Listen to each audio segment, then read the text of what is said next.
O dünyadan gələndə bir mələk söyləmişdi. Qız, fanidə yanarsın, mənə getmə demişdi. Mələk mənə deyəndə artıq zaman gec idi. Dünyalar arasında qərib köç idi. Dönüş yox idi geri.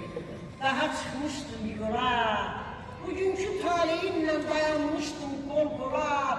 9000 illik yolu 9 aya gəlmişdim. Mən ağılsız ağlıqla üstəlik sevinmişdim. Bir qanadlı mələk, biri qanadsız mələk. Mən neçə mələk verdim dünyaya gələnə dək.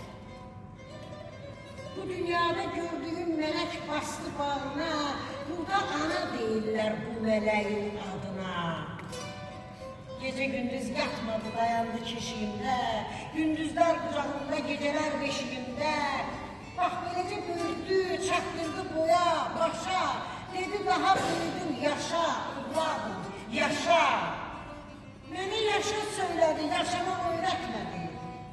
Fanidə fənalığı daşımaq öyrətmədi. Mənə haqsız dünyada yalnızca haqq öyrətdi. İndi çaşıb, bəlkə də haq öyrətdi. Elə nə haq öyrətdi, bəlkəsi yox bu işin. Mən əlimdə qalmışam bu dövranın, gərdişin. Bura hara, mən hara, bura nə qəribdir ya. Mən qəribəm, qəribəm adamlar. Bəs mənə deyirdilər ən alim alım insan. Ana, ana gəl məni qurtar, qorxuram insanlardan. Sən demə buradaymış qolunmuşların xası.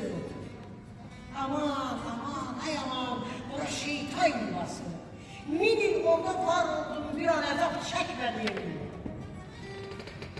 Burada bir an yaşadım, çəkilməz oldu dərdim. Əlim çatmır yandım, orada qalıb lələyim. Məni tərk edib gedib o bələkçi mələyim. Görsəydim deyərdim